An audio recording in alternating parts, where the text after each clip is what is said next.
The broadcast is now starting. All attendees are in listen-only mode. Good morning, everybody, from Silicon Valley in California.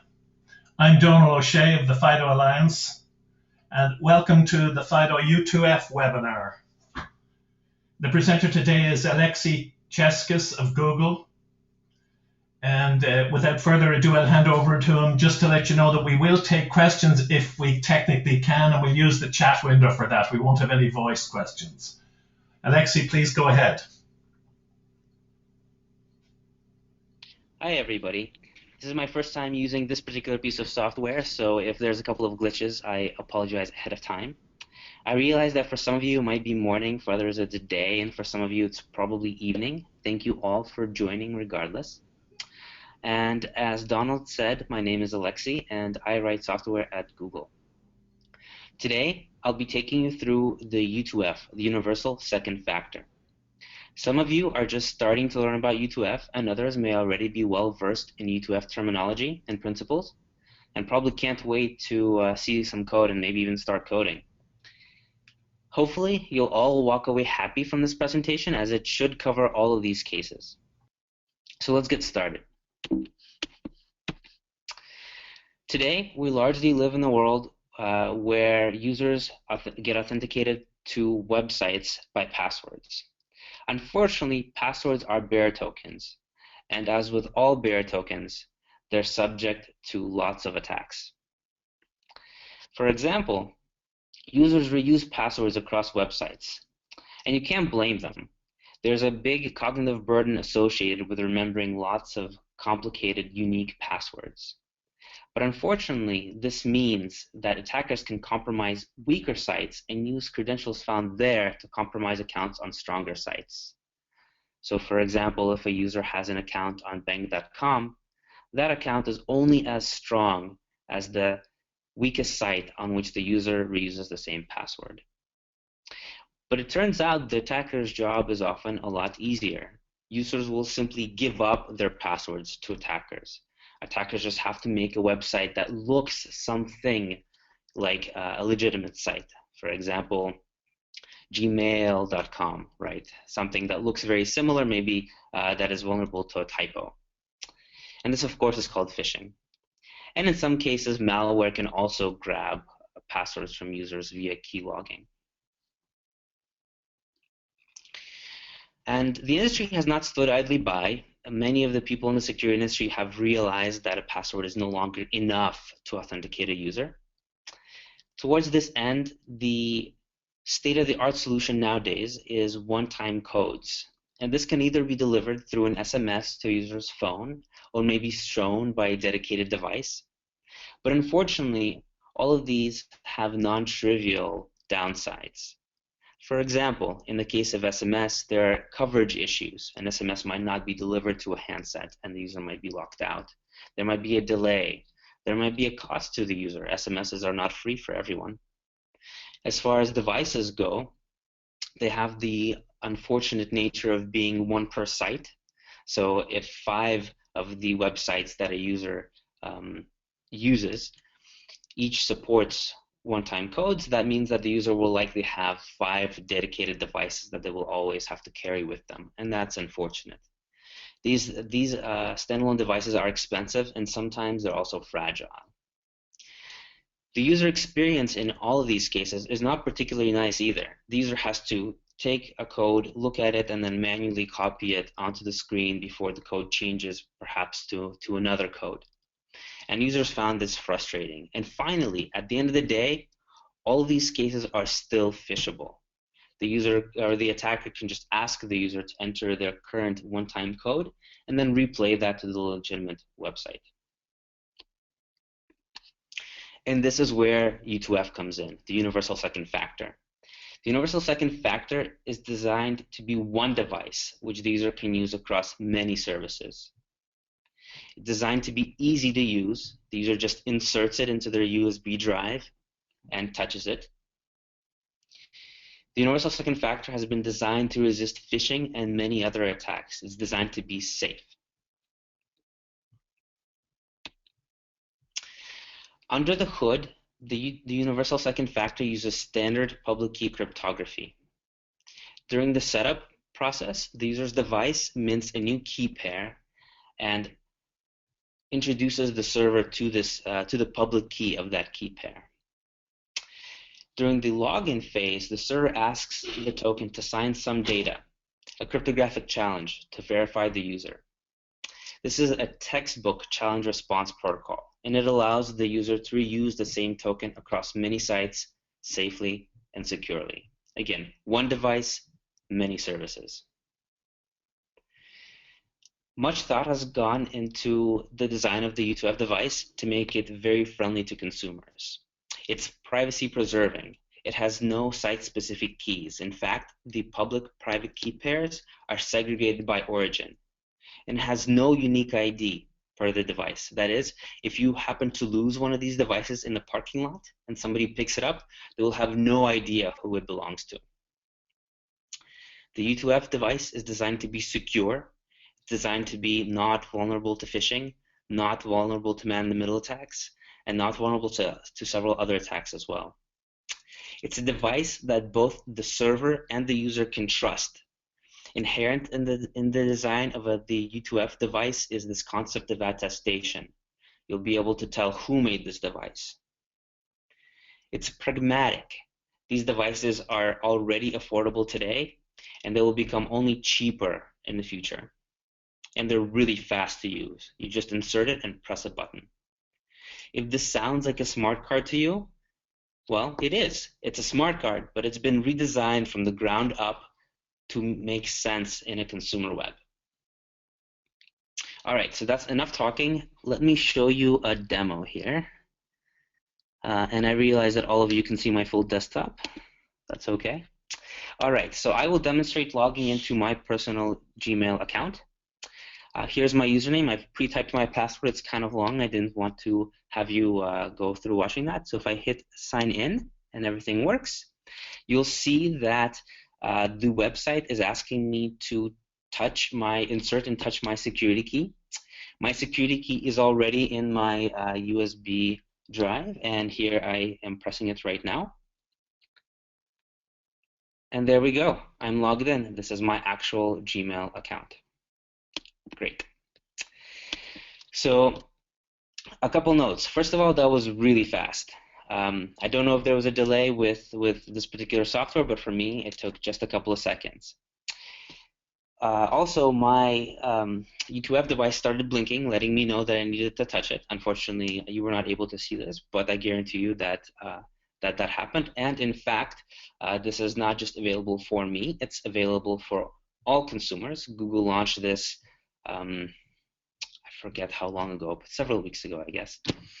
And you can go ahead and enable this for your account if you so desire. All right, so what happened underneath the hood? Let's take a look.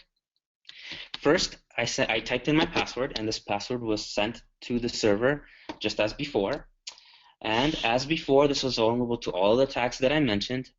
However, after that, I touched my U2F device, and my browser sent a proof that I was actually here, a cryptographic proof, to the server. Now, had this proof gone to a phisher, it would have been useless.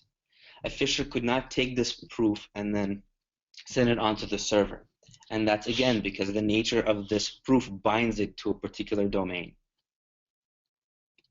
Had I sent this proof to a man-in-the-middle attacker that was intercepting my network traffic and pretending to be the server, even if it had the legitimate server public or certificate, TLS certificate, it still would have not been able to take this proof and replay it to the server and have the server accept this proof.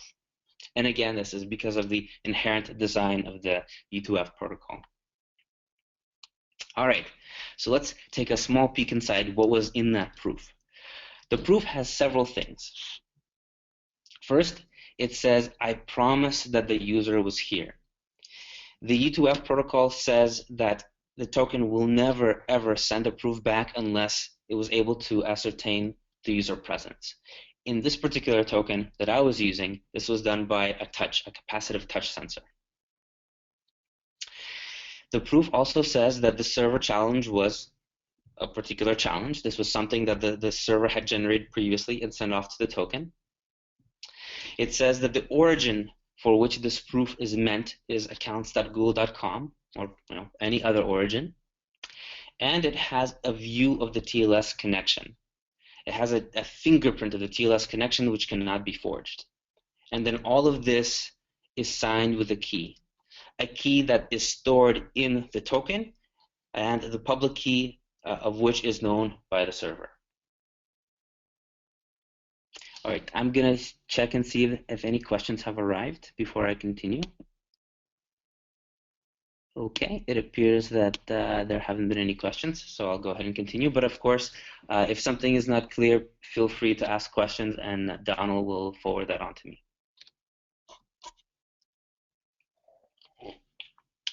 All right. The U2F protocol consists of just two operations: registration, where the token introduces the relying party, the server, to a public key, and authentication, where the relying party verifies that the token possesses a corresponding private key to the public key which was previously registered. Both operations consist of just 3 steps. 1, setup. In the setup phase, the browser, in FIDO terminology, the FIDO client, gets a fresh challenge and prepares a request for the U2F token. In FIDO terminology, a U2F token is called an authenticator. In the processing phase, that's step 2, the client sends the request to the authenticator, and the authenticator performs a cryptographic operation and sends the response back to the client.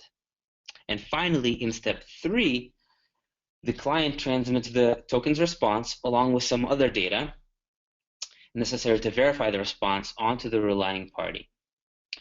A correct registration response will cause the relying party to register a new public key for a user, and the correct authentication response will prove to the relying party that the authenticator was indeed present and touched, and will then allow a login in most cases. FIDO only standardizes step 2, that's processing, in the slide, as steps 1 and 3 are between the relying party and itself. Okay, so now let's take a look at the registration and authentication one by one. This image shows a bunch of arrows, but it describes to you the registration protocol.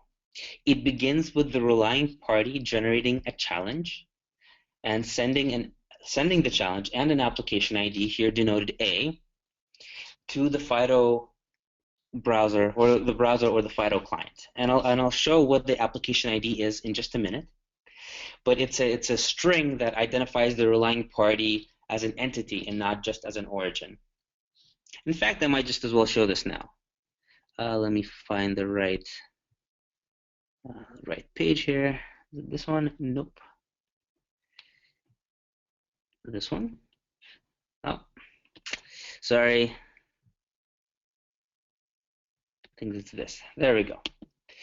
So this is the application ID for Google.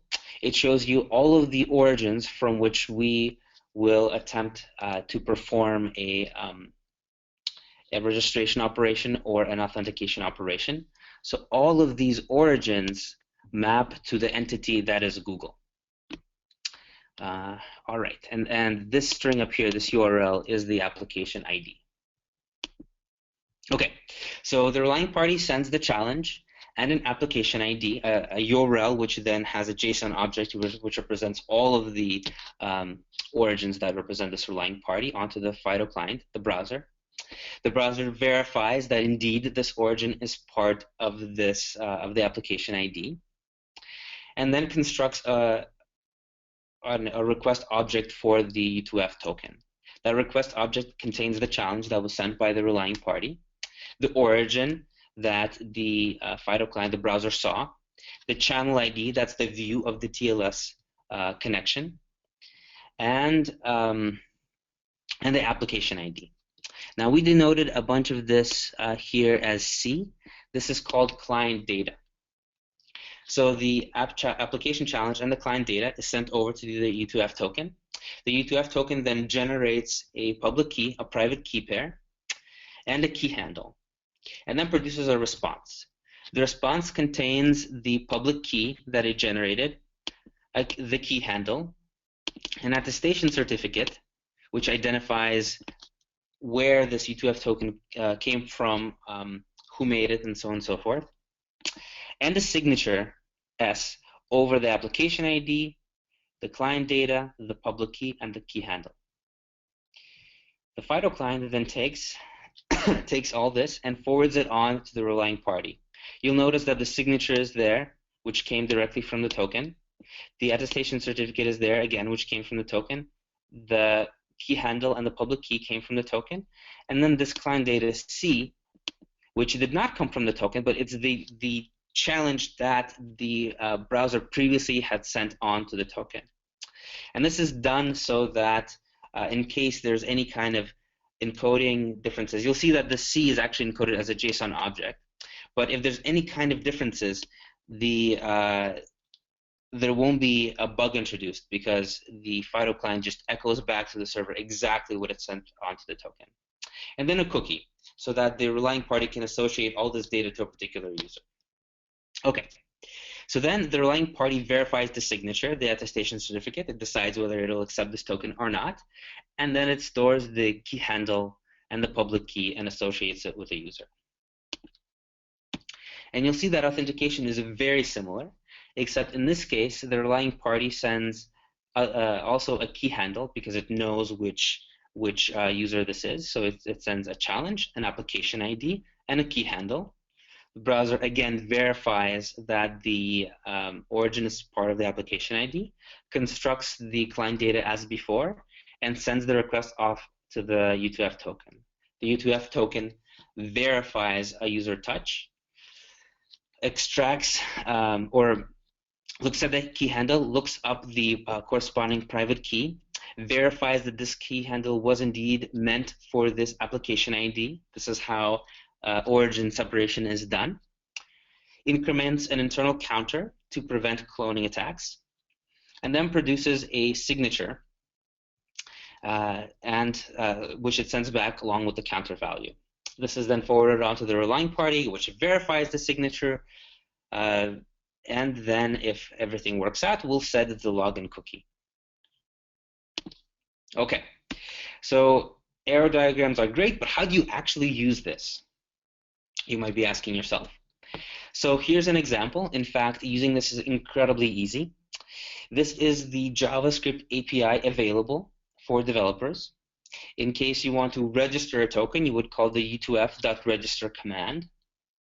You would provide a challenge parameter. This is something that the server sent, and an application ID, which I had just shown you as a URL, and then a callback that should be called once the browser has been able to communicate with the token and get an assertion.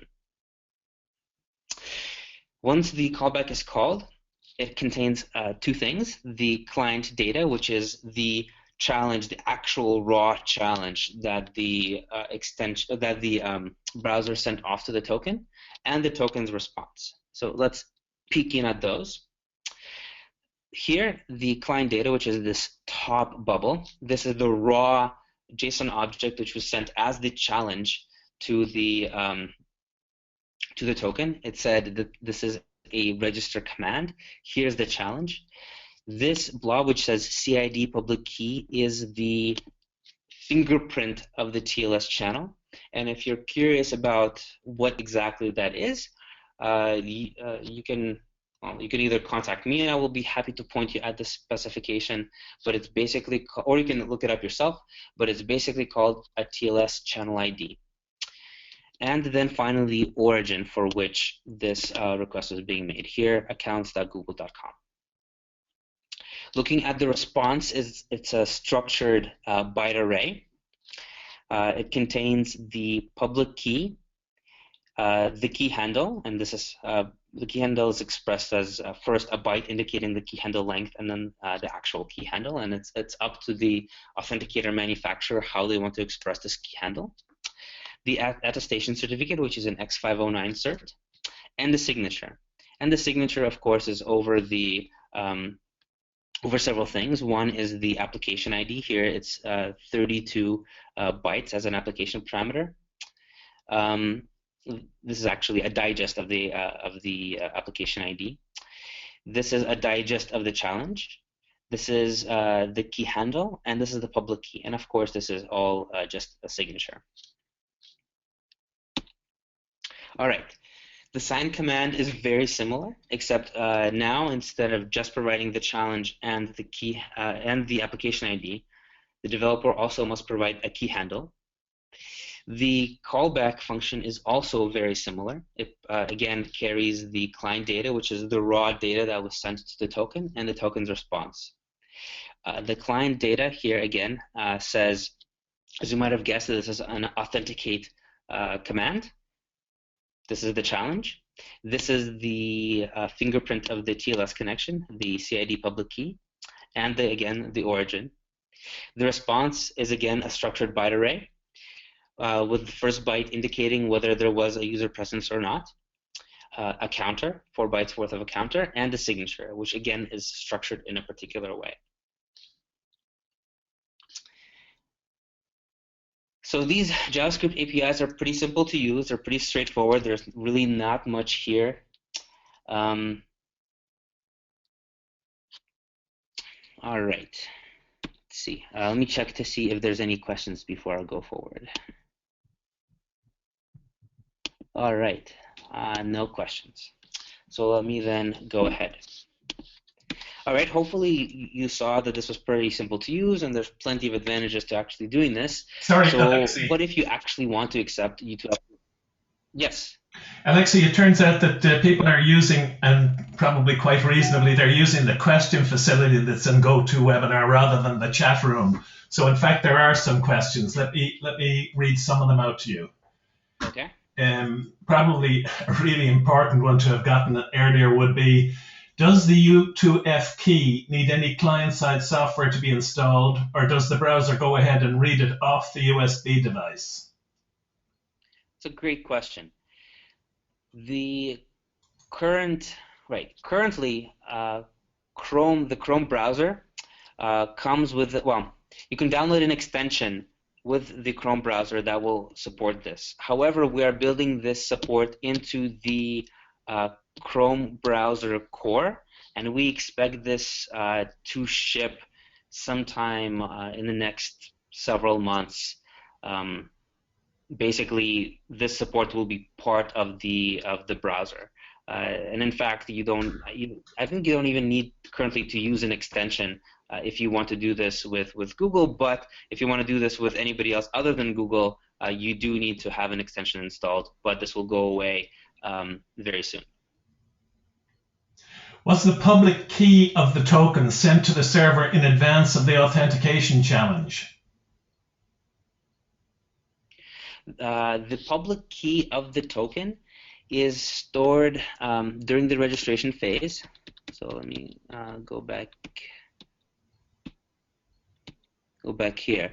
Right. So yes. So the this diagram shows the 3 phases, both for registration and for authentication. During the first time that the server sees the token's public key is during registration. However, for and that's right here. So this is the diagram for registration. However, for authentication, there's no need to have the public key be sent because the server already knows the public key at this point. When I log into Google with U2F, I don't need the U2F plugin for Chrome. Other sites require the plugin. Why? That's a great question. And the answer is that the Chrome team is very specific about the process by which we make APIs available to third-party developers. There's a very long process to get this done in a very, very high-quality bar, and we're going through that process. So underneath the hood, all the support is there. It's just we have to dot the I's and cross the T's before we make that fully available to everybody.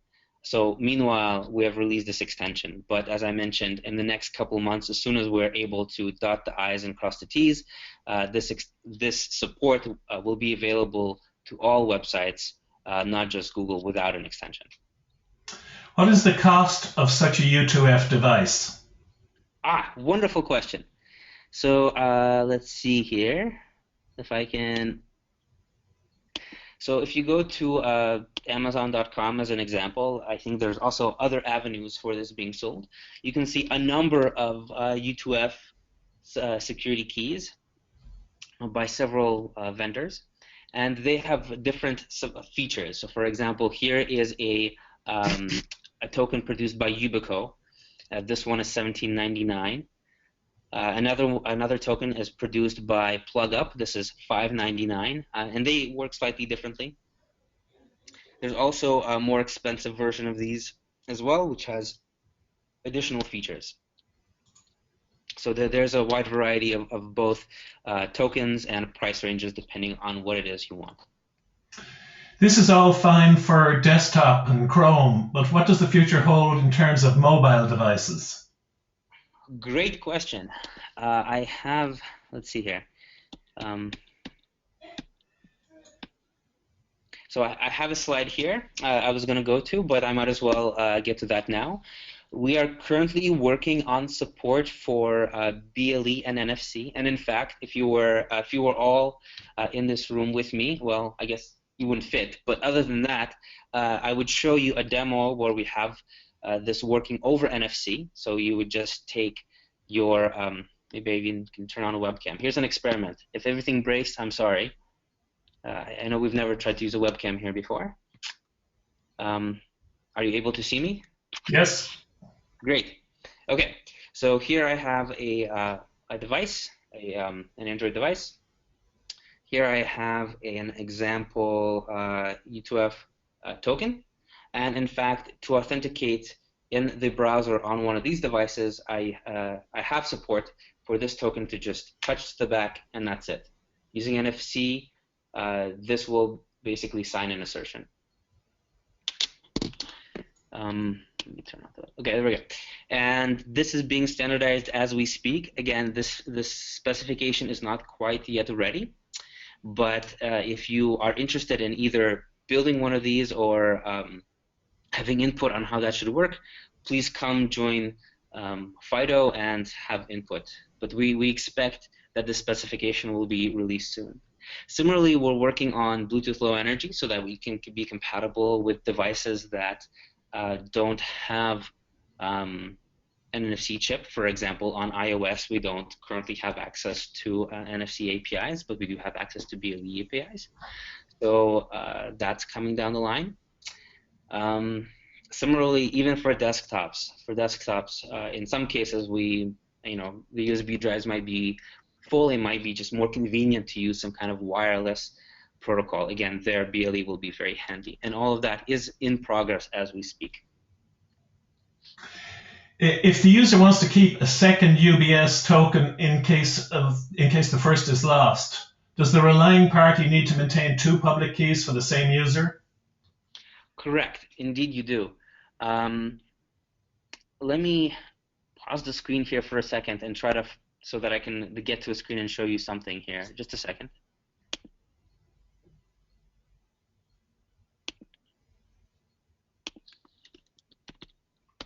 I'm navigating to a web page which will show you here.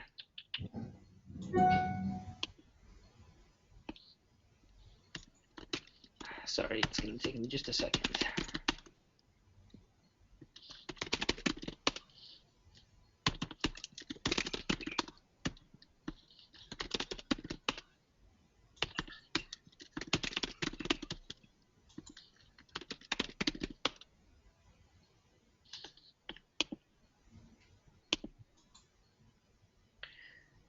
Okay, so this is the current. Are you able to see my screen again, Donald? I beg your pardon? Are you able to see my screen again? Yes.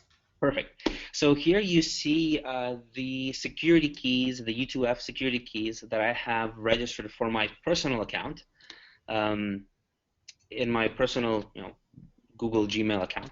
And you see that there are 3 keys, last of which I used in front of you just a couple minutes ago.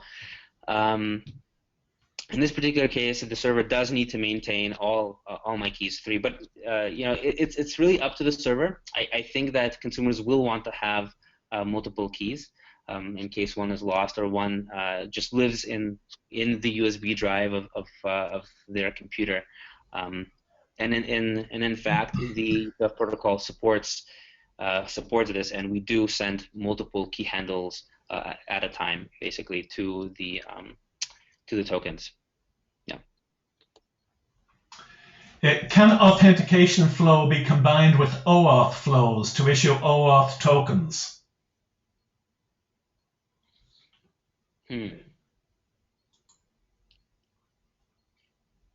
So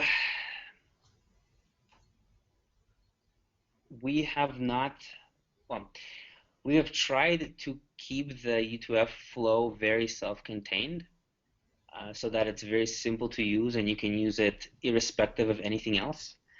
You can get creative into how you combine it with other flows.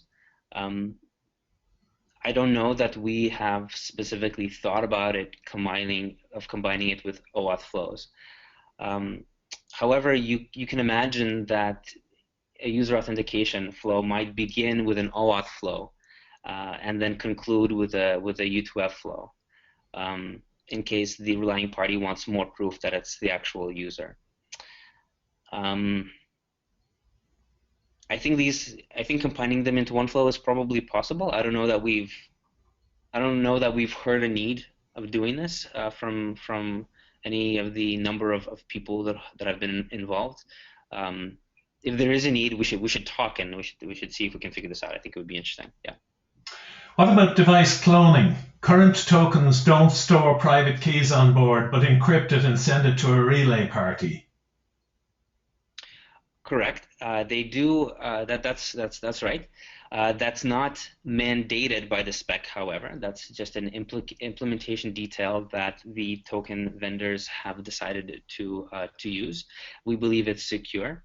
And one reason is that the token does have some permanent storage, and it uses that permanent storage to store a counter, and that counter value is what we use to look for and prevent device cloning. What happens if I change my domain? Would my users need to register their key a second time? This is a good question, changing a domain. So it depends how much you change your domain. There are certain limitations on the kind of domains that the application ID can span. For security reasons, I believe we said that you can change your subdomain, but you can't change your global domain. I believe if in the way that the current spec is implemented, if you change your global domain from, I don't know, apple.com to orange.com, then you would have to have your users register for security reasons. However, if you change your domain from a.apple.com to b.apple.com, then that would be okay given a specifically typed application ID. Here's an interesting one. Why does the attestation certificate exist and the spec require that it be trusted? Is it just so the FIDO Alliance can get licensing fees from device manufacturers, or is there a technical reason? So I personally don't know if the FIDO Alliance gets any kind of fees. Maybe Donald can answer that. Yeah, no fees. Okay, so there's that answer. The attestation certificate exists because there is a need for relying parties to potentially discriminate between the type of tokens it accepts and doesn't accept. The U2F protocol is open and anyone can implement it, but that means that certain type of tokens may not have as much security as other type of tokens, and as a relying party, it should be possible for relying parties to choose to accept certain type of tokens and not accept other types of tokens. So, for example, I don't know, if you're a bank, you might want to choose to accept tokens that have that are backed by a smart card, or you may choose not to do that. But that should be up to you. Furthermore, depending on you might accept all tokens, but if you trust a specific type of token less, you might want to be able to throw additional challenges at the user to make sure that it's them. If your risk engine tells you that this particular login might be kind of risky, for example, it comes from an IP address that you know has been attacking you lately. Another reason is that in case that there's ever a bad batch of tokens, for example, ones that have a bug or ones that have been known to be implemented poorly and therefore they were compromised, we need the existence of an attestation certificate to perform some kind of revocation on the relying party side. The relying party needs to say, now I don't accept these type of tokens. So that's the reason for it existing. I've seen in documents that you can send the private key to the relying party within the key handle. How safe is this process? We believe it's safe. And you're exactly right. The key handle is sent. The private key is wrapped inside the key handle. We believe it's safe enough to do it ourselves. So there's an answer. Okay, what about room for storage of all the public keys? On the server side, I'm assuming this question. I guess let me try to answer both sides of this question. If this question has to do with on the token side, it's up to the token vendor. They can either choose to have a limited number of keys, or they can do this trick that we've been sort of talking about here. This isn't exposed in the slides, but if you read into the specs, it allows the key handle again to contain the private key, and at that point, the token can store in quotation marks an infinite number of key handles or public keys. But on the server side, this is limited by the server's storage capacity. So can a server demand a certain authentication level, trust level, i.e. prohibiting less secure U2F devices? Sure. The U2F protocol doesn't dictate what the relying party must or must not do. It's really up to the relying party to choose the trade-off between security and usability for users. Some relying parties might say that we accept only one type of token. I think we, in general, as an ecosystem, try to discourage that and say, hey, you should, for the sake of usability, you should consider accepting more than one type of token. You should consider accepting as many tokens as you see fit. At the same point in time, it really is up to the relying party to guarantee the safety of their users. And if they believe that a particular type of token is not safe, is not secure, then they can act accordingly. It also depends on the threat model that you believe your users face. We at Google believe that our users, especially the users for which we recommend the use of U2F tokens, have a very, very strong threat model. They're seeing threats, at potentially the state level, and we believe that this protocol is secure enough to guard them against state-level attackers, even with this private key wrapping. So we've quite a few more questions. I'd like to let you go back to the presentation, but let me ask one question which I've tried to, so somebody sent in this specific question, but I think it answers a lot of other people's questions. And it's quite simply, can you explain the relationship between U2F and UAF? Sure. This is a good question. So the UAF is an attempt to get rid of passwords altogether. So it's the Universal Authentication Factor, I believe that's what it stands for. And there, the idea is that it's something that it's a device that is able to authenticate the user. So, for example, it's a device that has a fingerprint reader. It's a device that has a retinal scan. It's a device that does something that is able to authenticate the user, and then it goes ahead and proves that onto to the relying party. The U2F, in some sense, is a bit more grounded in the way that the systems work right now. Most systems have passwords, and so what this is saying is this is an additional check on top of passwords that does not identify the user. So all the U2F tokens that are available currently for sale, I believe, don't have any kind of fingerprint sensors. It's just a touch. So it's what you have and what you know. And the UAF approach, which eventually perhaps U2F will move towards or be absorbed into, is a bit more forward-looking, where it's the one factor that is able to identify your identity.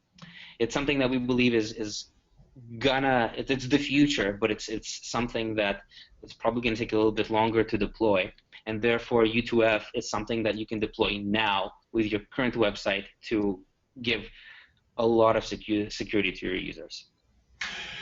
Okay, Alexei, let's go ahead and finish with your slides, and then we'll come back to more questions. Sounds good. Okay, so we went through all of the designs. I showed you examples of the code. I showed you a demo. So the question now is, what do you do if you want to accept these tokens? Well, you need to actually call the JavaScript APIs. Today, these JavaScript APIs are provided by the browser extension, as I mentioned. However, in the near future, they will be part of the browser core.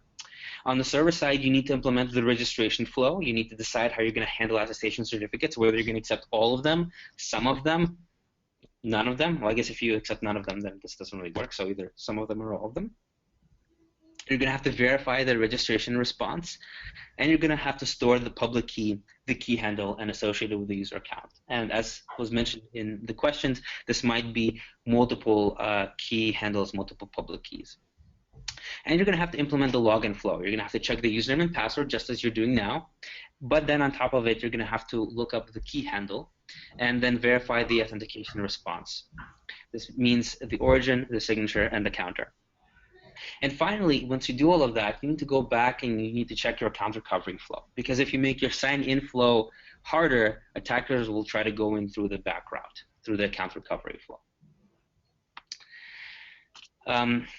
And some of this is nuanced, so you might want to call in the professionals if you don't have folks in your organization who are able to do it themselves. And there's a bunch of people, both that are part of the FIDO Alliance and probably outside, who are willing to help you deploy this with your web service.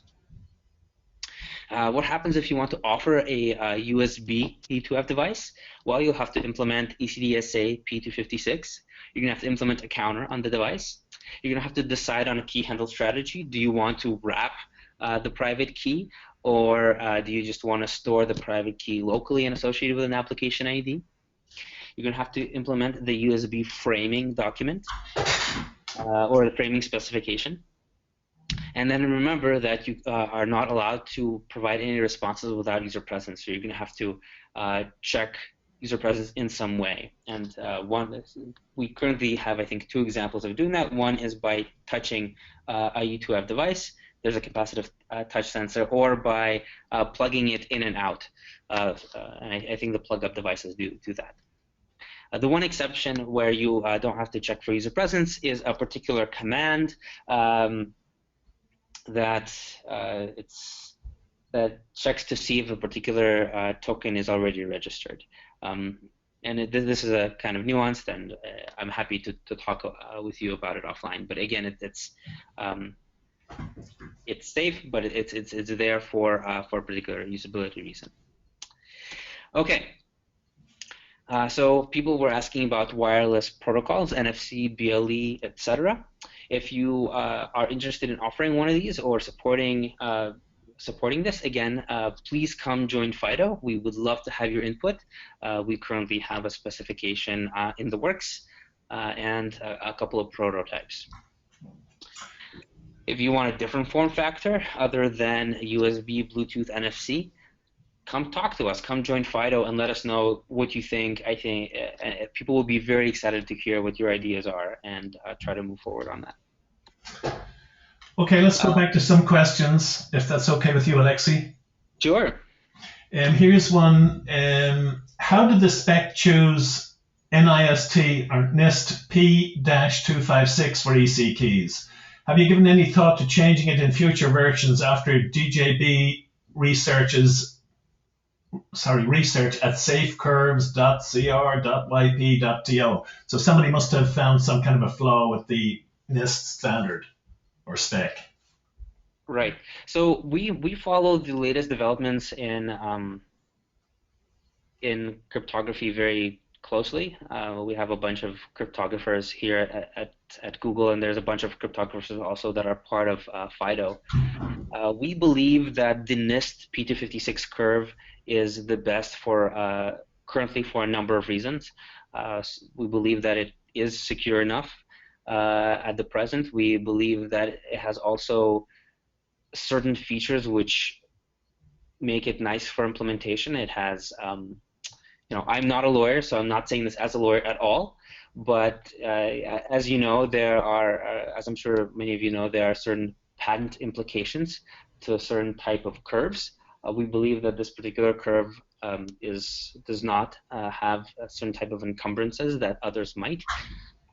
So for a variety of reasons, this curve was chosen. I think if you're interested in more specifics and have some concerns, please chat with me offline, and we can talk about the specific details.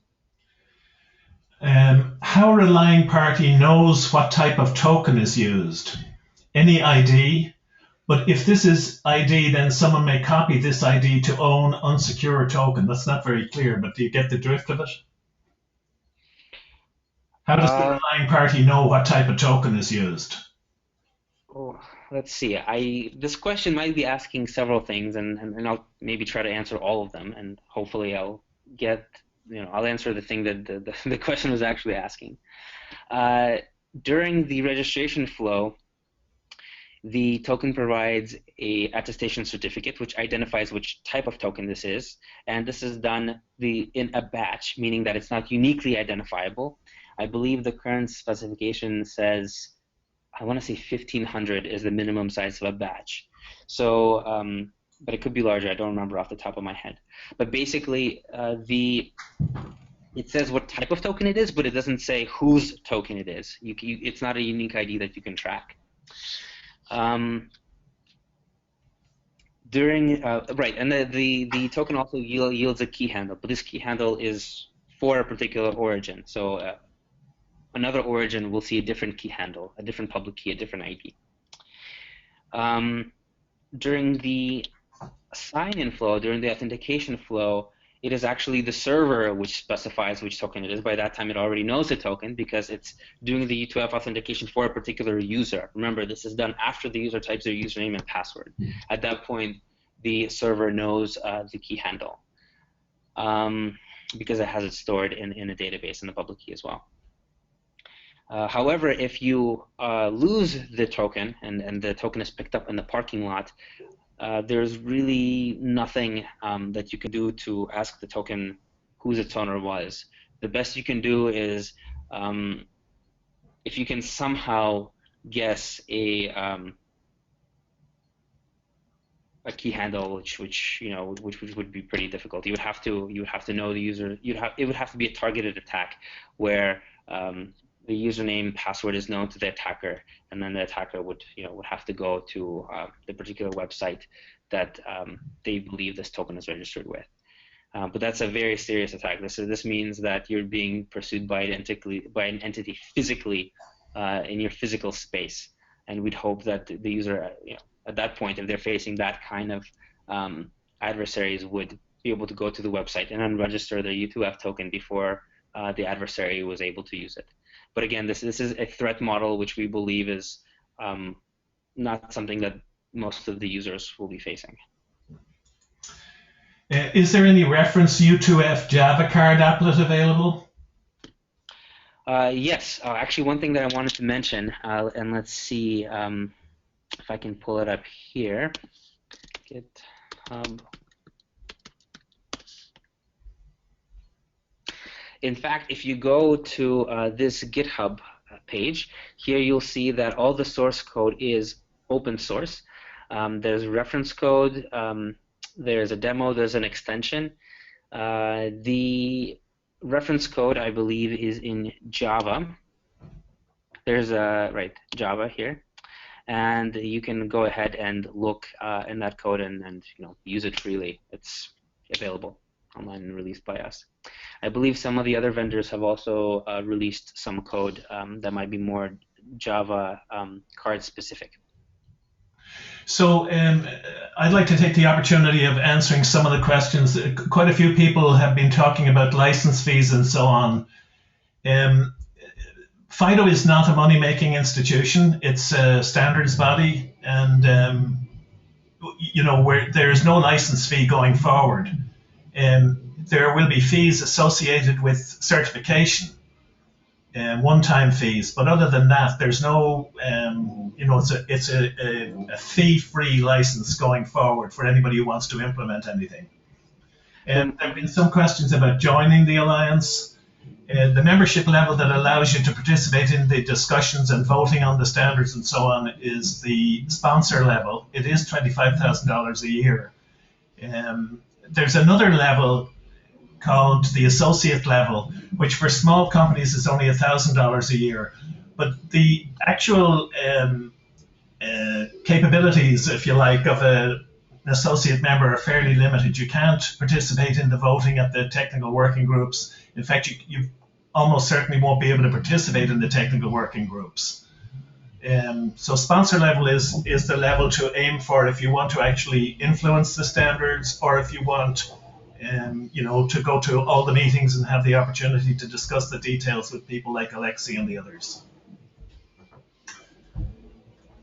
We have a couple of minutes.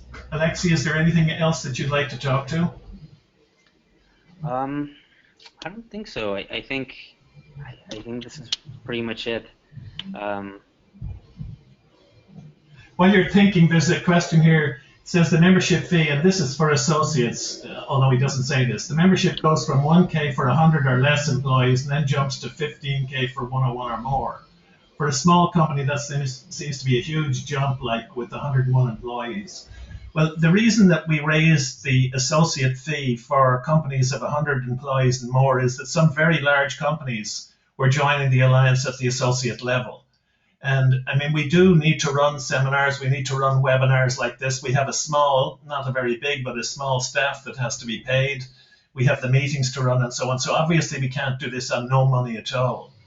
And if everybody joins at $1,000 a year, we just can't function. It's as simple as that. My answer is crude, but it's true. So Donald, I guess one clarifying question. So if I'm a web service and I want to support this on my website, do I need to pay anything? No, not necessarily. If you're not interested in the technology, you can buy it from one of the people who are members, almost certainly, who have implemented solutions. Okay. I don't have any questions. Okay. Let's see if I can find. There are a lot of questions here.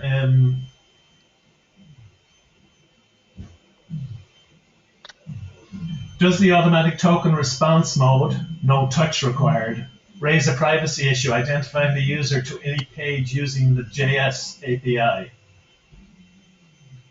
Right. So that's right. So that's the no touch required. That's with one exception here, the last bullet point. It doesn't, because it's meant to, so that information is not forwarded on to the JavaScript API. That's handled all within the FIDO client, and it's basically done for the following reason. If you have multiple tokens plugged in, we want to make sure that we blink the right token, for example. However, again, the actual details are sort of nuanced, but the high-level picture is no. The high-level answer is no, it doesn't. That information is never released to the JavaScript API. It's just handled internally by the FIDO client. Yeah, I have another one here from somebody who's asked the question twice and obviously needs an answer. And I'm a little bit confused by the question, but Alexei, you may be able to help. It is important to know the price of an attestation certificate. Please answer this.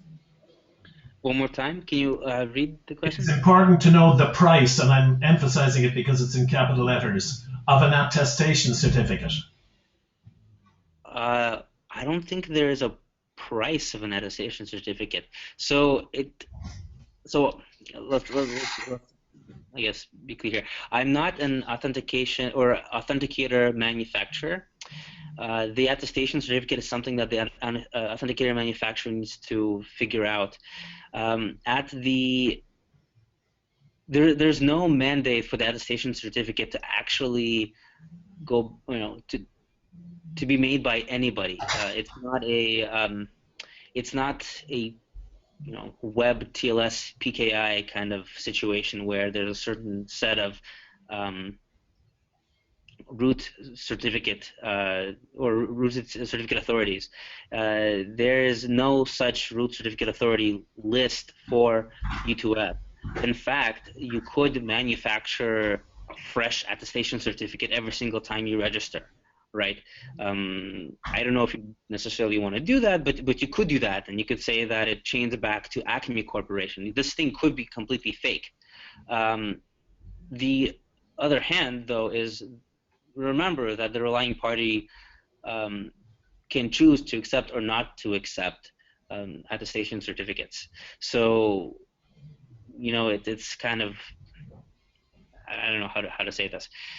You can choose not to have an attestation certificate at all, or a bogus one, and the relying party will then make its own decision whether it trusts this token or doesn't trust this token. Or you can choose to have an attestation certificate that says that this is a smart card made by a known smart card manufacturer, and in that case you'll have to go talk to the smart card manufacturers and decide, negotiate the price for an attestation certificate. There's no real one answer here at all. Or you could publish your attestation. You could publish the root of your attestation widely on the web and say, this is what this is. This is a custom smart card. And again, the relying parties will then choose to accept this or not to accept this. There's not one answer here. So there have been a lot of questions about UAF, and I've not bothered to ask them, but knowing that a lot of people are really interested in getting an update as to what's going on there, we will have a UAF webinar on Monday, December the 8th. So that's in less than 2 weeks, I think. It'll be at 9 a.m. Pacific rather than 9:30. And I did send out an email. If anybody has a problem, hasn't gotten an email, or wants more information, don't hesitate to email me. Another question is, can we capture these questions and answer them offline, or at least publish a kind of a Q&A based on them? And the answer to that is I don't know. I can see you can capture the chat room, which is why I wanted to use it. But I don't see any way of printing or saving the question list. But I will investigate that before I shut the webinar down. We have recorded the webinar, so if any of your colleagues need to listen to it, we will make that available. If you watch the website, I'll also try and send an email to those of you who registered and pointing to it. It'll be a couple of days, sometime next week. Alexei, thank you very much for an excellent presentation. I'm sure everybody agrees with me. And in the meantime, between now and the UAF webinar, everybody have a great Thanksgiving and stay safe.